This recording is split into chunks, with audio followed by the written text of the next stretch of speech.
오늘 하나님 말씀 전할 제목은 거룩한 자로 양육하라 라는 말씀입니다. 그런데 하나님이 부모의 마음 속에는 뭘 집어넣냐? 자녀를 사랑하는 마음으로 꽉 차게 만들어요. 여청년들이 결혼해서 또 가정 꾸리고 아기 키우는 걸 보면 저는 신비스러워요. 야, 저런 에너지가, 저런 힘이 어디에서 나올까? 그런데 가만히 살펴보면 하나님께서는 부모에게는 또는 어머니에게 모성애라고 하는 그 특별한 마음을 주셔요. 그런데 이 모성애가 복음을 접하는 모성애가 있고 복음을 접하지 않는 모성애가 있어요. 복음을 접하지 않으면 그 모성애는 아이를 세상적으로 키우려고 그래요. 세상에 높은 집이, 좋은 대학 이러면서 막 아이들 들들 볶습니다.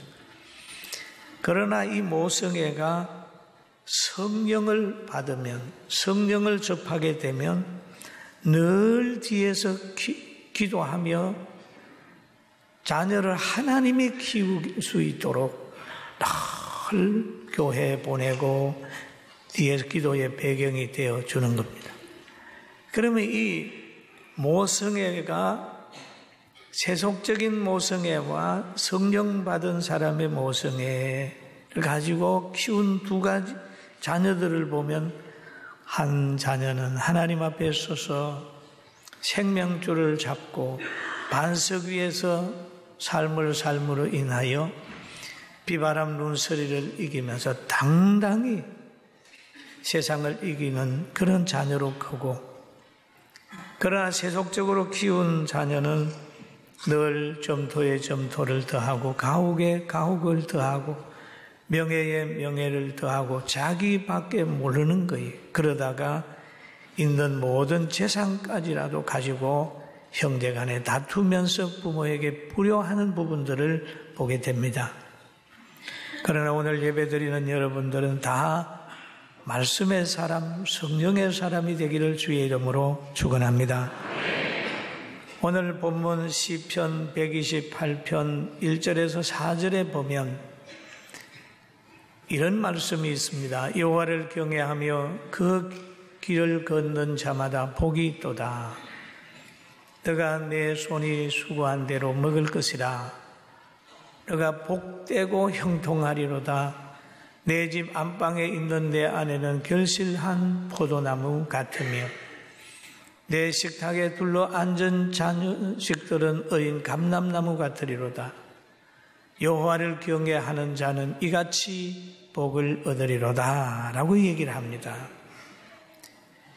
그러면 아내가 결실난 포도나무 같고 상에 둘러있는 자녀들이 어린 감람나무 같다. 누구가 있는 가정이 그런가? 믿는 아버지가 있는 곳에는 이런 복이 있다. 여러분, 여기에서 여호와를 경외하는 자의 첫째 약속이 수고하는 대로 먹을 것이라 그럽니다. 여러분, 농부는 씨 뿌린 대로 거두는 것이 복이지요. 물을 준 대로 준 것만큼 수확을 얻는다면 복이잖아요. 그리고 우리가 거두는 것은, 잘 되는 것은 하나님의 절대 주권 속에서 있어요. 농부가 아무리 씨를 많이 뿌린다 한들 거기에 비를 때마차 내려주지 아니하면 그 곡식이 자랄 수가 없어요. 그리고 또 사람이 모든 것을 계획한다 할지라도 걸음을 인도하는 분은 하나님이시라고 그렇게 잠언서 16장 9절에 얘기하고 있습니다. 늘 우리는 마음의 눈을 열어서 하나님이 하시는 것을 늘 기억을 해야 됩니다. 그래서 남편이 여호와를 경외하면 아내가 행복해진다. 내 집 내실에 있는 아내는 결실난 포도나무 같다 그랬습니다. 너의 아내는 어떤가? 저는 이 성경을 읽다가 한번 생각해 봤어요. 남편이 신앙생활 잘하면 아내가 결실난 포도나무 같고 행복하게 그 입에서 나오는 긍정적인 말, 아름다운 말, 화목을 이루는 말, 진리의 말씀이 내 아내에게서 나오고 있는가 봤어요. 그 나오게 하는 사람은 뭐냐면 남편이 많은 사랑을 심을 때에, 여호와를 경외할 때에, 영적인 사랑을 할 때에 아내도 그렇게 변화될 수 있죠. 그런데 저는 제 아내 몰래 가방을 이렇게 뒤져봤어요. 여자들 가방 뒤져보면 안 되잖아요. 그죠? 근데 제 가방을 뒤져보니까 약이 많더라고요. 심장약도 있고 또 몸살 날 때 먹는 약도 있고 막 그런 약이 많아요. 근데 그 약을 이렇게 뒤적거리면서 목회 뒷바라지 힘들었구나. 그 육체가 많이 지쳐있구나 하는 걸 느꼈어요. 그래서 여호와를 경외하면 아내들이 이렇게 행복해진다는데 내가 믿음이 부족했구나라는 생각을 했어요. 그리고 그러면서 이제는 더 좀 신경을 써줘야 되겠다 그런 생각을 했습니다. 우리 장로님들, 우리 집사님들도 집에 가면 한번 아내의 그 깊은 내면의 연약이나 아픔을 한번 헤아려 보기를 주의 이름으로 축원합니다. 아멘. 헤아려 봐야 돼요. 그리고 또 보면은 여기 성경에 자식은 어린 감람나무 같으리로다. 그래서 감람나무 희망이 넘치는 거예요. 여러분, 희망이 넘치는데 두 가지가 있잖아요. 하나는 세상적으로 희망이 넘치는 사람이 있어요. 뭘 좀 해봐야 되겠다. 할 수 있겠다. 그러잖아요. 그런 게 있고 또 아니면 하나님께서 주는 그 희망을 가진 사람이 있어요. 내가 복음을 전해야 되겠다. 교회를 지어야 되겠다. 세계 선교를 해야 되겠다. 그런 게 있습니다.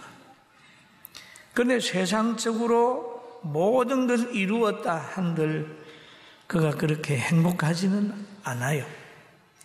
역대 대통령들 가운데 보면은 대통령 못 해먹겠다 하는 사람이 있죠.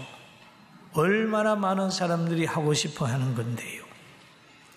또 어떤 사람은 그러잖아요. 내가 이런 환경 당하려고 대통령 했나. 그렇게 하는 사람도 있다잖아요. 또 대통령을 지난 후에 오는 여러 가지 갈등을 이기지 못해서 세상을 떠난 사람도 있지 않습니까? 세상에는 부자가 되고 최고가 되어 본들 거기에서 뭐 그렇게 대단한 게 있겠어요? 그러나 하나님 안에 있는 사람들은 감옥에 들어가고 고난 속에 있으면서도 노래하고 범사에 감사하는 찬양을 했어요. 할렐루야. 바울 사도 보세요. 왕의 자리에 간 게 아니라 예수 믿다가 고난을 당하고 감옥에 갔는데도 거기에서 찬송하는 사람이 됐다는 말이에요. 여러분, 세상적으로 많은 것 가졌지 못했다고 좌절하지 말고 심령 속에 예수님만 모시면 늘 행복하게 살 수 있다는 믿음을 가지기를 주의 이름으로 축원합니다. 마찬가지예요. 자녀들도 믿음으로만 키우면 그 자녀가 잘 돼. 믿음으로 키우면 반석 위에 집 짓게 하는 지혜고, 믿음으로 키우면 어려움이 오면 올수록 더 강해지는 거예요.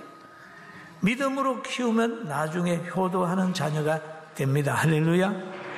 그런데 자녀의 믿음은 부모님과 연결되어 있다는 거예요.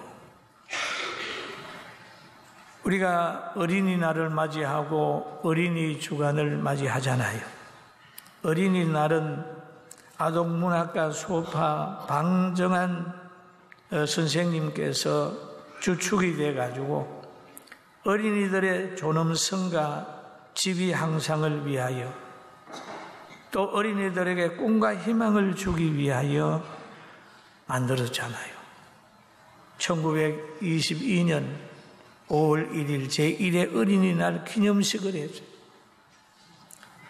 강복 후에 1946년 첫 주일 월요일 5월 5일에 어린이날이 제정이 된 거예요.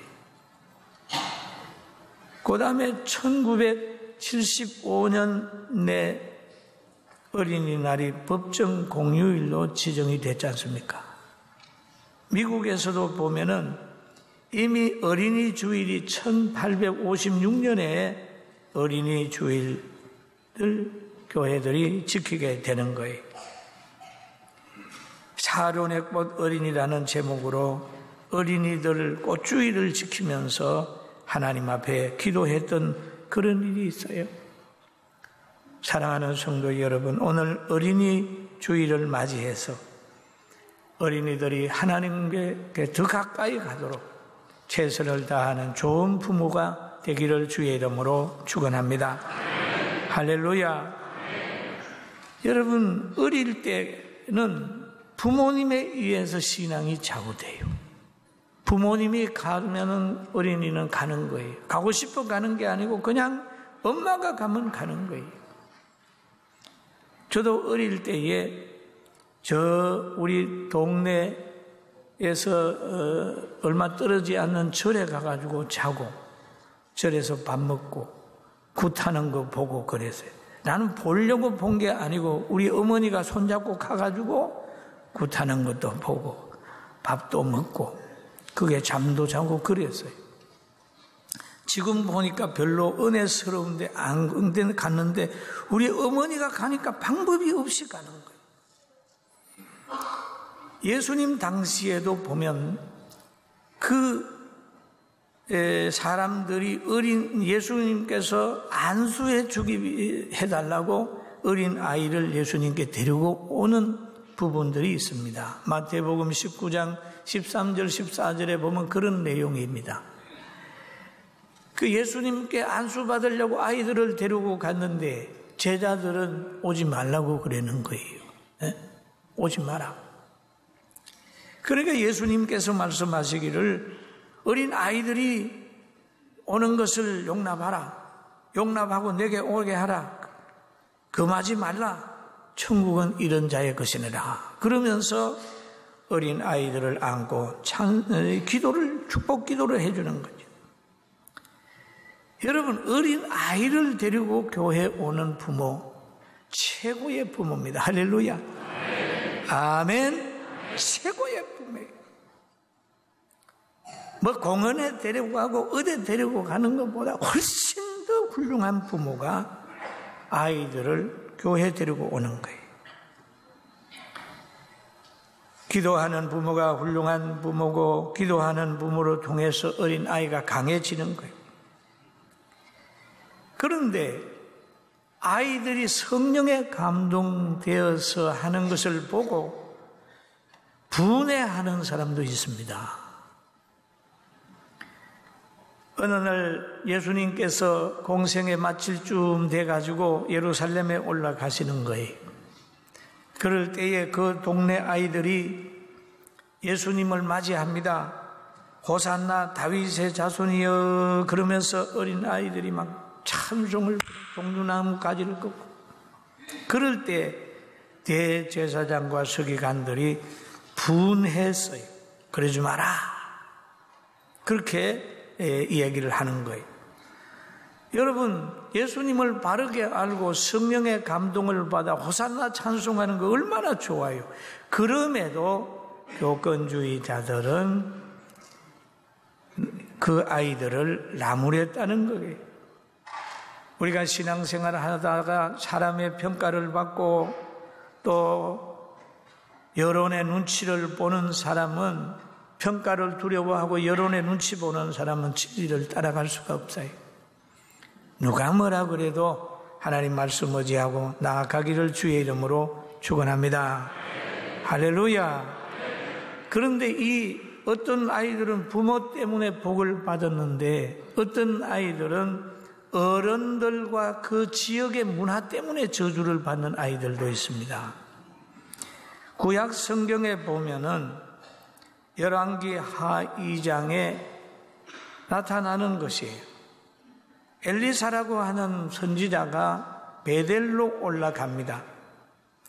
그럴 때에 베델로 쭉 올라가니까 베델의 그쪽에 사는 작은 아이들이 성읍에서 나와가지고 그를 조롱을 해요. 조롱을 하길 어떻게 조롱을 하냐 하면 대머리여 올라가라. 대머리여 올라가라. 저도 그때 거기에 갔으면 대머리라고 순환을 당할 것 같습니다. 대머리여 올라가라. 대머리여 올라가라. 여러분 한두 번 했어야 되지 계속 한 것 같아요. 여기도 기록을 보면 대머리여 올라가라. 한 번 한 게 아니고 대머리여 올라가라 하는지라.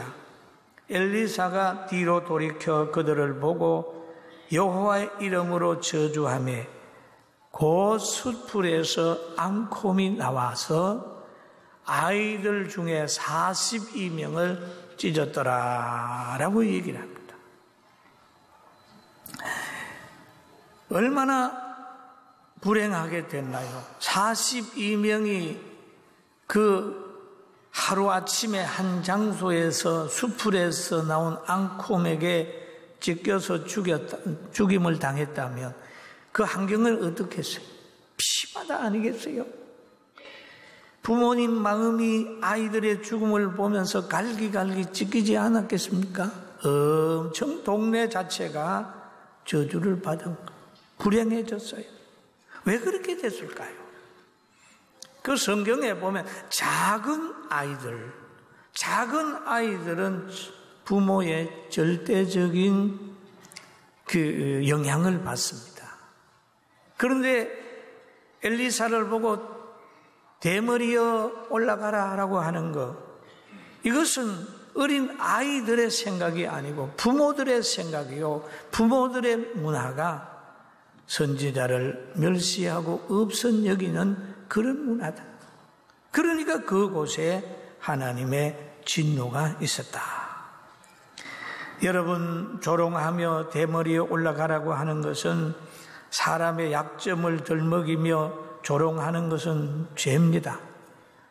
가난한 사람을 가난을 덜먹여서 못 사는 사람이 뭐 그러든지, 또 못생긴 사람 보고 못생긴 사람이 뭘 그러냐고 그러든지, 저처럼 키 작은 사람 보고 뭐 키 작은 사람이 그렇게 폼 잡는 자를, 이렇게 하면 자기의 약점을 덜먹여 가면서 조롱하는 것은 별로 은혜가 안 되는 거예요.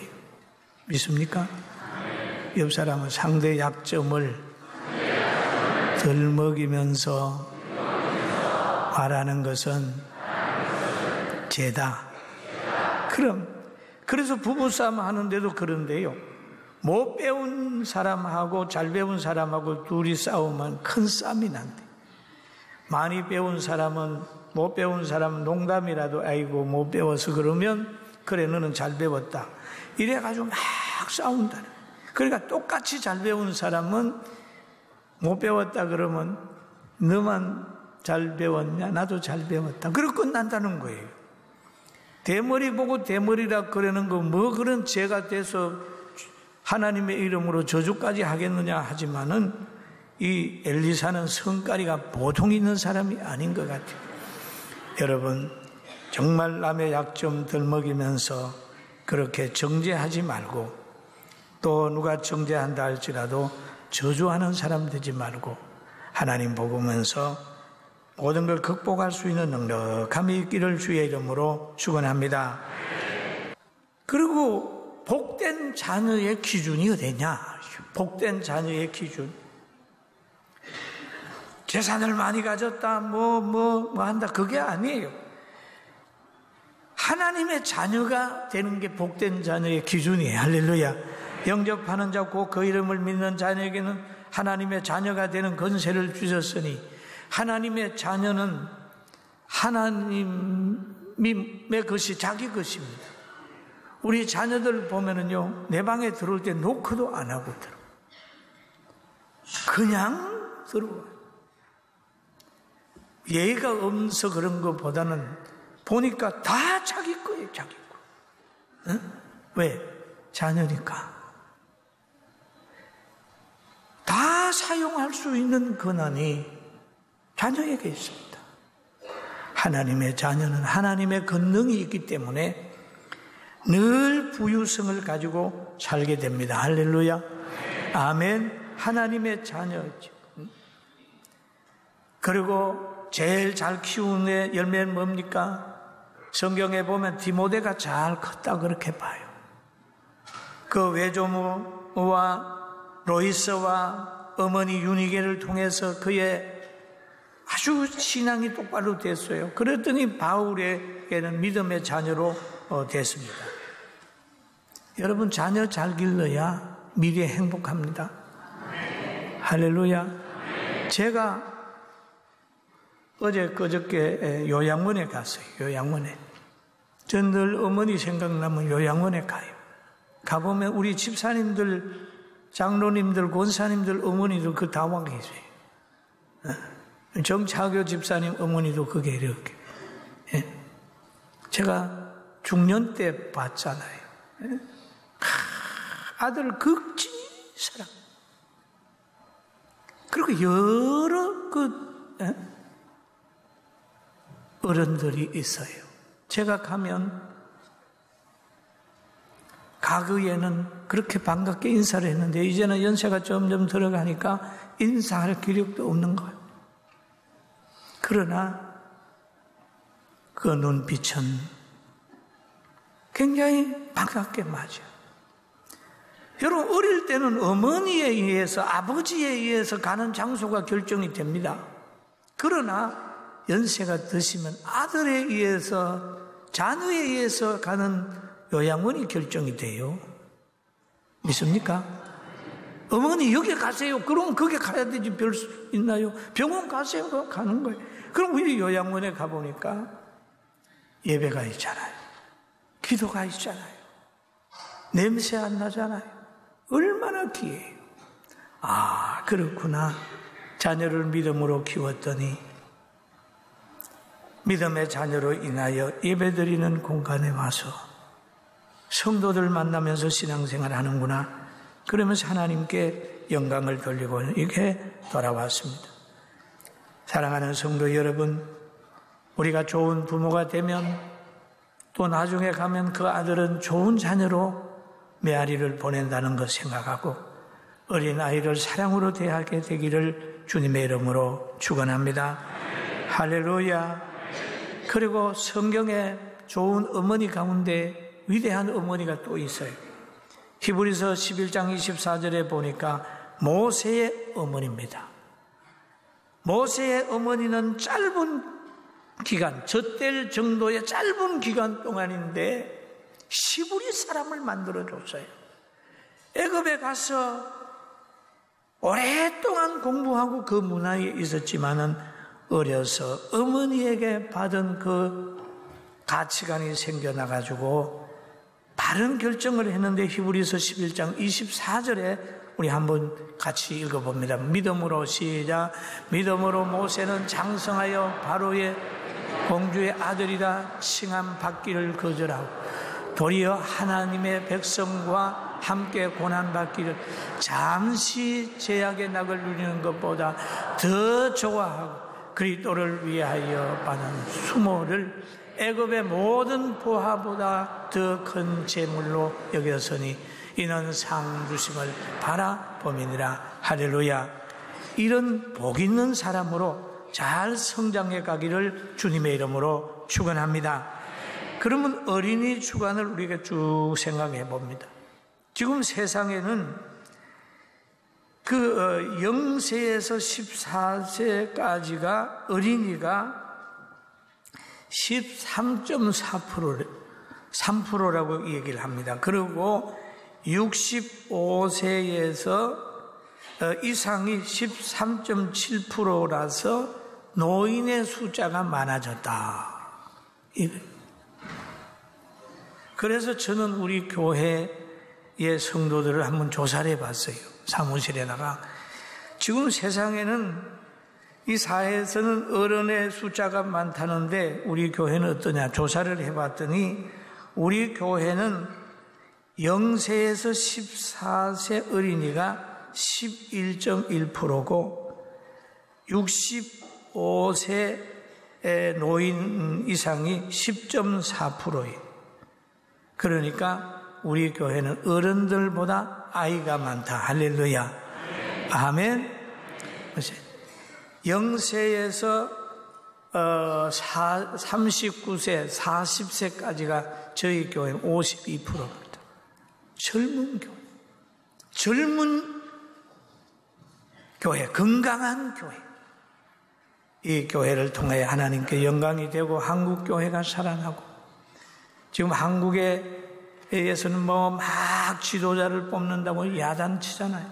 여러분, 이럴 때에는 깊이 기도하면서 어떤 사람이 대한민국에 유익을 줄 건가 라고 기도하면서 판단을 잘 해가지고 하되 결과에 대해서는 불평하지 말고 모든 것 역사의 수레바퀴를 하나님이 돌리는 줄 알고 어떤 환경 속에서라도 감사하며 복음 전하며 살아가는 우리 성도들 되길 주의 이름으로 축원합니다.